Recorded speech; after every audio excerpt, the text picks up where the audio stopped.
पहला वार मैं करूँगा। इसने मेरे भाई को हलाक किया था। मैदान में मौजूद सारे लोग इस अचानक हंगामे पर हैरान होकर उसे घूरने लगे। मलिका मारूख तीर अंदाजों को आखिरी इशारा कर चुकी थी, मगर नकली सिपाही की तरफ मुतवज्जा हो जाने की वजह से तीर अंदाज ये इशारा ना देख सके। सरसर दीवानावार दौड़ती हुई इस सूरत निगार के पास जा पहुंची। देखने वालों का ख्याल था कि बस अब वो इसके सीने में खंजर भोंक देगी, लेकिन इसके बजाय इसने बेहोशी दूर करने वाला इतर इसके चेहरे पर छिड़क दिया। साथ ही वो रस्सी भी काट दी जिससे वो बंधी हुई थी। ये सब कुछ इतनी तेजी के साथ हो गया कि मैदान में मौजूद सारे लोग असल मामला ना समझ सके। उधर होश में आते ही सूरत निगार के कानों में सरसर की ये आवाज़ गूंजी, मलिका जान बचाइए, हम दोनों दुश्मन के नरगे में हैं। सूरत निगार ने फौरन ही एक कंकरी पर फूंक मारकर मलिका मारूख को निशाना बनाया। कंकरी एक फौलादी गोला बनकर मलिका मारूख की तरफ लपकी। मलिका मारूख की नज़र इस पर जा पड़ी। गोले से बचने के लिए इसने फौरन एक तरफ छलांग लगाई और ज़मीन में गर्क होने लगी। सूरत निगार ये देखते ही उड़कर इसकी तरफ झपटी। इसी अरसे में शकील जादूगर ने एक नारियल सूरत निगार पर खींच मारा। सूरत निगार का पैर इससे जख्मी हो गया। मलिका मारूख ज़मीन में गर्क हो चुकी थी। लाचार वो सरसर को पंजे में दाबकर उड़ गई। मैदान में मौजूद सारे सिपाहियों और जादूगरों ने ज़मीनों आसमान से इस पर तीरों, पत्थरों और आतिशी अजदहों की बरसात बरसानी शुरू कर दी, मगर वो इन सब से बचती बचाती अपनी छावनी में जा पहुंची। वहां मलिका हैरत और शहनशाह अफरासयाब गुंबद नूर से आए हुए थे। आदाब और ताज़ीम के बाद सूरत निगार ने अफरासयाब से कहा, मलिका हैरत के जाने के बाद से अब तक 2 दिन में इन अय्यारों ने मुझे नाको चने चबवा दिए हैं। सरसर ना बचाती तो अब तक वो मुझे हलाक कर चुके होते। कमबख्त मिनटों में शक्ल बदल लेते हैं और नाकाम होने के बाद भी पीछा नहीं छोड़ते। इन बेगैरतों का कुछ इंतज़ाम कीजिए। अफरासयाब ने जवाब दिया, मलिका आपने नाहक बागियों से जंग करके खुद को परेशानी में डाला। ये लोग आपके मर्तबे के नहीं। अब इत्मीनान से छावनी में रहकर तमाशा देखिए, बागियों की फिक्र ना कीजिए, मैं इनका इंतज़ाम किए देता हूँ। ये कहकर अफरासयाब ने मंतर पढ़कर ताली बजाई। फौरन गड़गड़ाहट की आवाज़ आई। ज़मीन शक हुई। एक साहिर इससे निकला और अफरासयाब को सलाम करके इसके सामने अदब से खड़ा हो गया। अफरासयाब इससे मुखातिब हुआ, ए बारान जादूगर, शहजादी खूबसूरत जादू शकील के बहकाए में आ गए हैं। बागियों के पास चली गई है, उसे गिरफ्तार करके ले आओ। वहाँ एक हंडोला तिलिस्मी मौजूद है, इसमें कैद करके वापस आओ और आकर सारे बागियों को कत्ल या गिरफ्तार करके माँ बदौलत को इसकी इत्ला दो। समझ गए? 12 जादूगर ने अदब से कहा, हजूर के हुक्म की तामील होगी। ये जवाब सुनकर अफरासयाब सूरत निगार और मलिका हैरत से रुखसत हुआ और उड़न तख्त पर बैठकर बागे सेब की सिमत रवाना हो गया। अफरासयाब के जाने के बाद 12 जादूगर ने अपना लश्कर तलब किया। मलिका हैरत ने एक अलहदा वसी खित्ते पर इसके लश्कर के ठहरने का इंतज़ाम किया। इन कामों से फारिग होकर 12 जादूगर तन्हा उड़ता हुआ मलिका मारूख की बारगाह में जा पहुंचा और वहां भरे दरबार में एक कुर्सी पर बैठकर मलिका मारूख और इसके सरदारों को ललकारते हुए कहा, ए नमक हरामों, तुमने शहनशाह से बगावत करके अपने हक में खुद कांटे बोए हैं। अब भी अपने किए पर पशेमान हो तो तुम्हें शहनशाह से माफ़ी दिलवा सकता हूँ, वरना समझ लो कि मैं सज़ा देने आ पहुँचा हूँ। अब तुम्हारा कोई हुनर तुम्हारे काम ना आएगा। इसकी ये बकवास सुनकर बाकी सब खामोश बैठे रहे, मगर उम्रो यार से जब्त न हो सका। उसने झपट कर कमंद के फंदे 12 जादूगर पर फेंके। फंदों ने उसे जकड़ लिया, लेकिन वो फौरन बादल बनकर उनकी गिरफ्त से निकल गया और फिर जो कड़क कर गिरा तो पलक झपकते में शहजादी खूबसूरत जादूगरनी को पकड़कर उड़ गया। दरबार में मौजूद सारे साहिरों ने इस पर बेतहाशा नारियल और तुरंज मारे, मगर वो बादल बनकर उड़ता हुआ दरियाए शोर की सिन तेजी से रवाना हो गया। सबको खूबसूरत जादूगरनी की जुदाई का सख्त सदमा हुआ, लेकिन शकील जादूगर का हाल ही कुछ और था। उसने बच्चों की तरह जमीन पर लौटना और रोना चिल्लाना शुरू कर दिया। उमरों ने बड़ी मुश्किल से तसल्लियां देकर उसे खामोश किया और मलिका माहरूख से पूछा, मलिका, ये साहिर क्या जादू करता है? इसका मर्तबा क्या है? मलिका मारूख ने कहा, ख्वाजा, ये पानी बरसाता है। जिस पर इस पानी के कतरे पड़ेंगे वो दरख्त बन जाएगा। ये नागन बिजली और रात जादूगर का मातहत था। अगर वो हमारे साथ होते तो हरगिज़ ये मुकाबले पर ना आता। खुदा जाने वो माँ बेटे कहाँ कैद हैं। उमरों ने तसल्ली देते हुए कहा, मैं इसी वक्त नागन बिजली और रात जादूगर की तलाश में जाता हूँ और वो जहाँ भी हुए छुड़ा कर लाता हूँ। ये कहकर उमरों वहाँ से चल दिया। जंगल में पहुंचकर उसने सीटी बजाई। इसके सब अय्यार शागिर्द आकर इकट्ठा हो गए। उमरों ने इन्हें रात जादूगर और नागिन का पता चलाने की सख्ती से ताकीद की। सब ने वादा किया और इन्हें ढूंढ निकालने के लिए अलग अलग सिमतों में रवाना हो गए। उमरों ने भी अपनी पसंद का रास्ता इख्तियार किया। उधर बारान जादूगर अफरासियाब की हिदायत के मुताबिक शहजादी खूबसूरत जादूगर को दरियाए शोर में लगाए हुए हंडोले में छोड़कर अपने लश्कर में वापस आया और आते ही जंग की तैयारी शुरू की। बारान जादूगर के लश्कर के जंगी नकारे सुनकर मलिका मारूख ने भी अपने लश्कर को तैयारी का हुक्म दे दिया। थोड़ी ही देर बाद सारी फौजें एक दूसरे के सामने आकर सब बस्ता हो गई। बारान जादूगर की फौज से एक के बाद एक कई सूरमा मैदान में आए और जोर तलब किया, मगर सब मलिका मारूख के सरदारों के हाथों कत्ल होते गए। इस पर बारान जादूगर को सख्त गुस्सा आया। लश्कर से निकलकर वो खुद मैदान में आ डटा और अपना खास मंत्र पढ़कर आसमान की तरफ जोर से फूंक मारी। देखते ही देखते पहाड़ों की जानिब से काली घटा उठी और मलिका मारूख की फौज के ऊपर छा गई। बूंदें पड़ने लगी। मलिका मारूख और दूसरे बड़े बड़े जादूगर सरदारों और साहिर शहजादों ने इन बूंदों से बचने के लिए तिलिस्मी छतरियां थान ली, लेकिन सिपाहियों और छोटे जादूगरों में कोहराम मच गया। जिस शख्स पर भी वो बूंदें पड़ती, देखते ही देखते वो दरख्त बन जाता। ये हाल देखकर बहार जादूगरनी गुलदस्ता हाथ में लेकर गुस्से के साथ बारान के लश्कर की तरफ बढ़ी।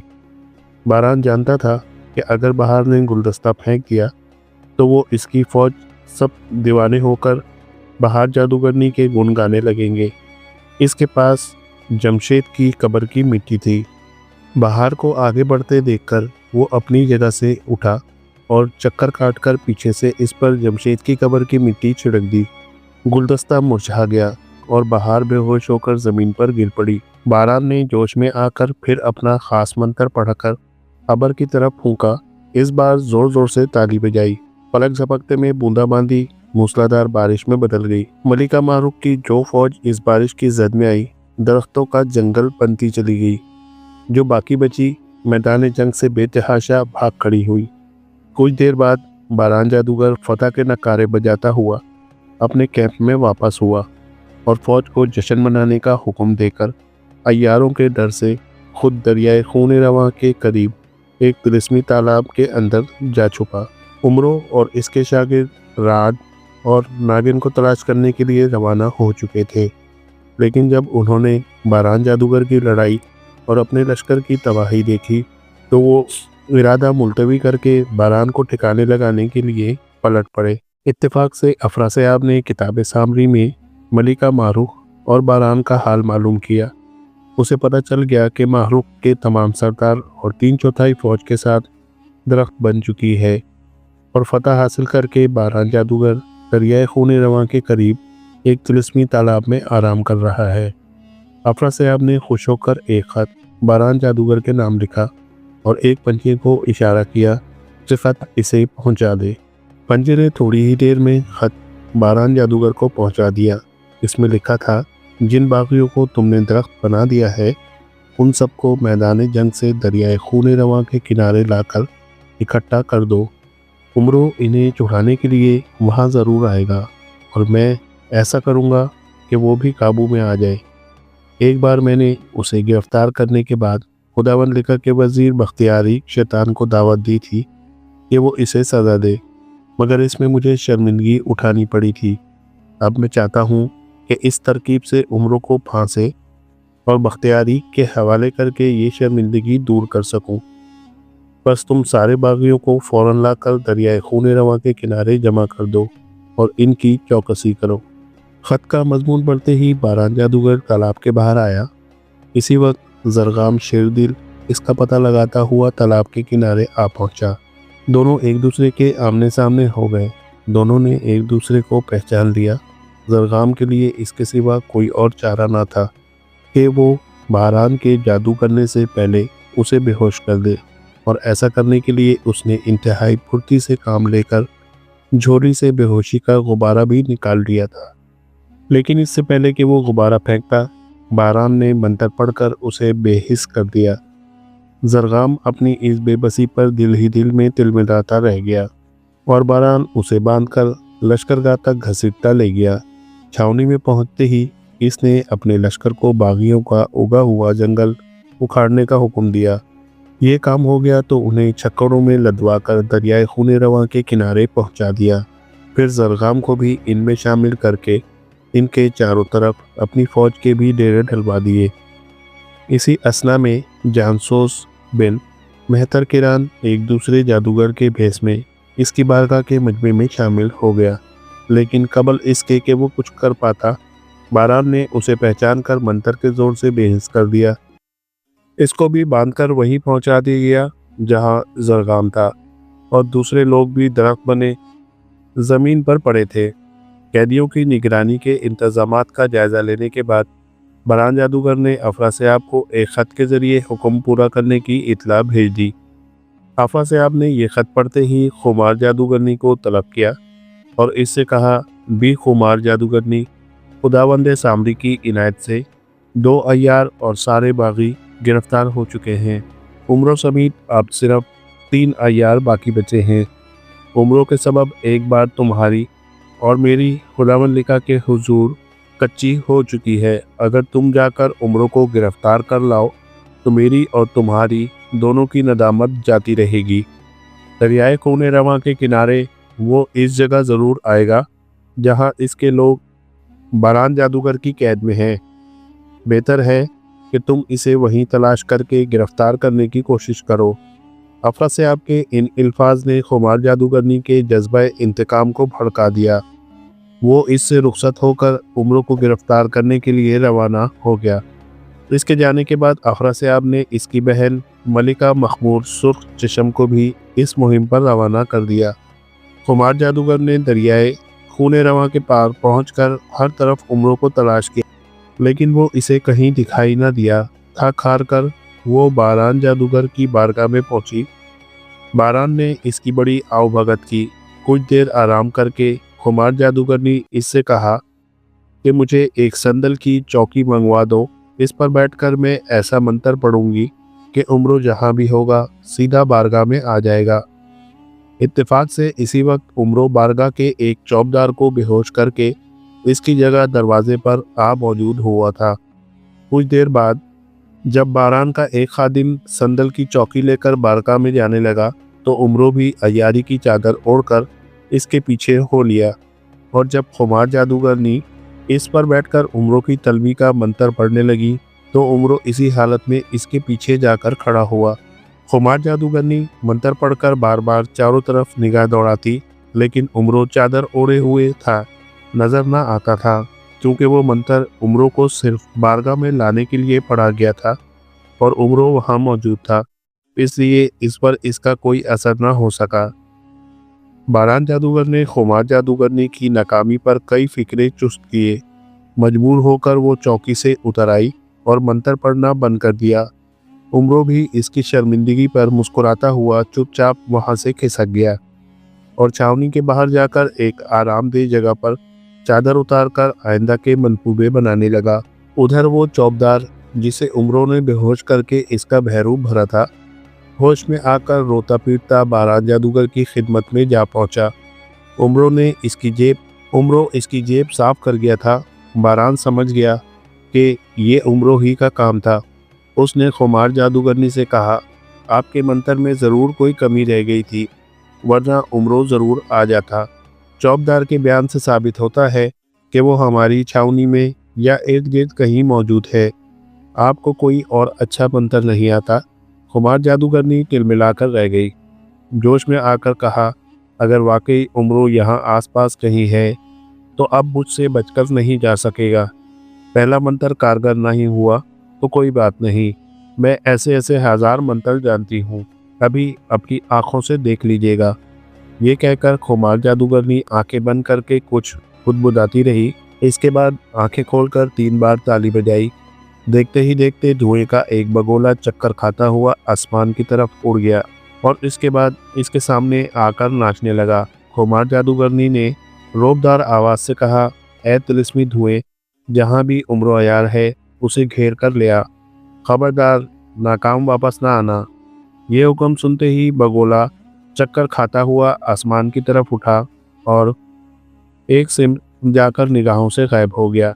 उमरो अपनी जगह बिल्कुल बेफिक्र था, लेकिन ज़्यादा देर न गुजरी थी कि एक ज़ोरदार सनसनाहट की आवाज़ ने इसे चौंका दिया।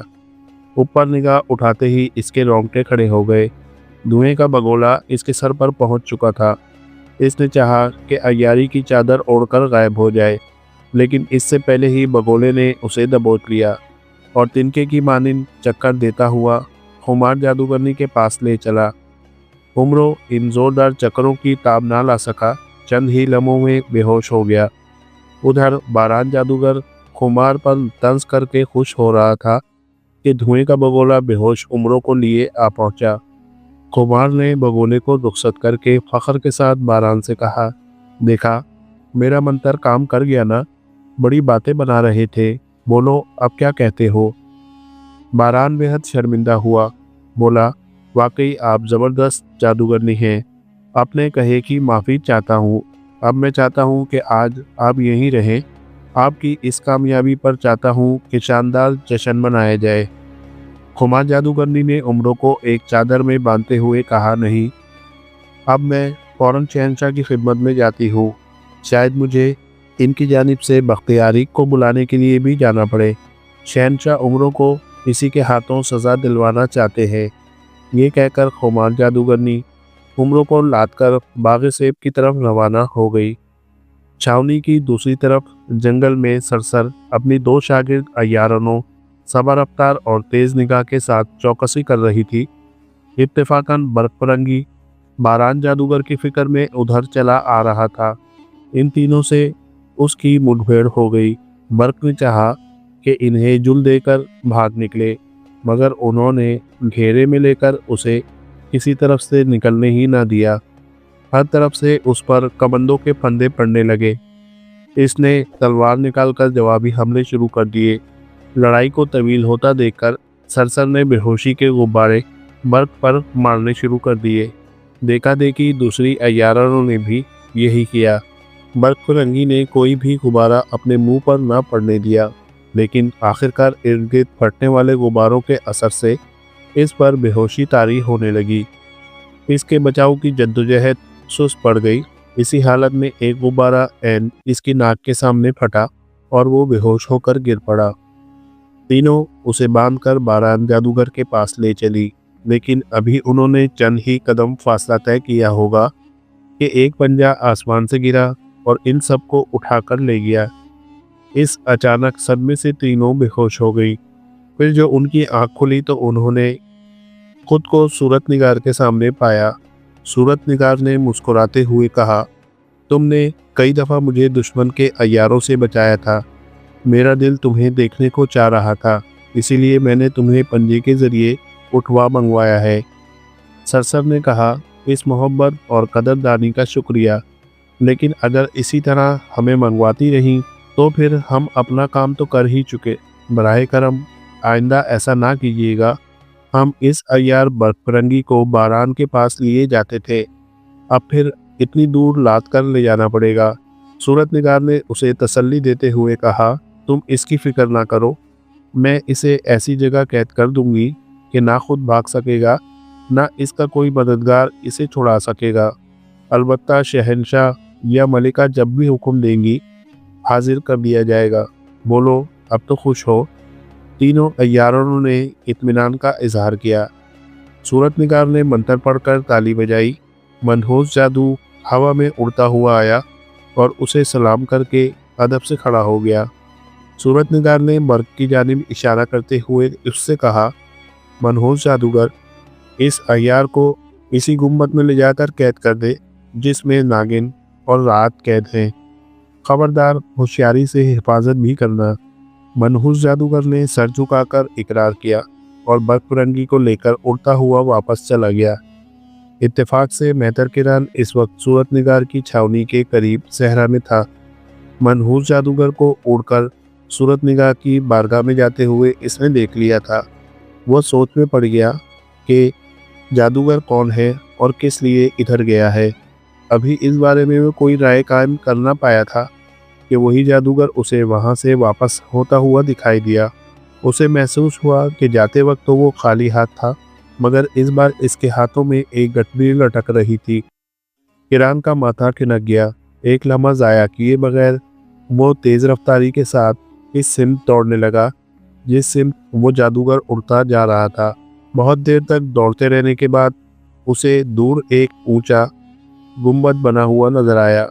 इसका दिल कह उठा कि ये जादूगर इसी गुंबद में जाएगा। एहतियातन इसने अपनी रफ्तार कम कर दी। इसका ख्याल सही निकला। जादूगर उड़ता हुआ इसी गुंबद में दाखिल हो गया। किरान ने गौर से देखा, गुंबद एक ऐसे ठोस मीनार के ऊपर बना हुआ था कि जिस तक पहुंचने के लिए नीचे से कोई जीना न था। मेहतर किरान को यकीन हो गया कि इस गुंबद में ज़रूर हमारे कुछ आदमी कैद हैं और ये जादूगर इनकी निगरानी पर मामूर है। अब इसके सामने दो ही बातें थी, या तो गुंबद के अंदर जा पहुंचे या निगरान जादूगर को किसी तरकीब से बुलाकर इसका काम तमाम कर दे। गुंबद में उड़कर पहुंचना इसके लिए नामुमकिन था। कामयाबी का दारोमदार सिर्फ इसी बात पर था कि वो जादूगर पर काबू हासिल कर सके। कुछ देर बाद उसने एक मैली कुचैली बेरंगी लंगोटी बांधकर सारे कपड़े उतार दिए, बाल बखेर लिए, सारे बदन पर कीचड़ और मिट्टी लगाई। मिट्टी का एक ढेला उठाकर हाथ में लिया और उसे खाता दीवानों की तरह मुड़मुड़ाता गुंबद के नीचे जा पहुंचा। मनहूस जादूगर की जो इस पर निगाह पड़ी तो वो इसे दिलचस्पी से देखने लगा। किरान कह रहा था, ये गुंबद मेरे पोते के दादा का है। ऊपर कबूतर बैठा हिरन खा रहा है, हिरन की दुम पर ऊंट है। हाथी को नीचे भेजो, मेरा घोड़ा भूखा है। मनहूस जादूगर के दिल में आई कि इस पागल को छेड़कर इसकी बातों से और मज़ा लिया जाए। फुर्सत में आदमी इसी तरह की वाहियात बातों से दिल बहलाने की कोशिश करता है। मनहूस जादूगर उड़कर किरान के पास आया और उसे मिट्टी का ढेला खाते हुए देखकर हैरान रह गया। दिल में सोचने लगा कि ये तो कोई बाकरामत फ़कीर है, पागल नहीं। बड़ी अकीदत के साथ कहने लगा, हुजूर, मैं बहुत दुखियारा हूँ, औलाद नहीं होती, कुछ इनायत कीजिए, हर खिदमत के लिए तैयार हूँ। किरान ने इसका मुंह चिढ़ा दिया और दूसरी तरफ पलटकर आहिस्ता आहिस्ता कदम बढ़ाते हुए बुड़बुड़ाने लगा, कौवे की आंख में गिलहरी ने अंडा क्यों दिया? पहाड़ों का गोश्त खा खा कर खनखजूरा दुबला हो गया है, औलाद का भाव महंगा क्यों ना होगा? आखिरी जुमला से मनहूस जादूगर को आस बंधी। दौड़कर किरान के पांव पकड़ लिए।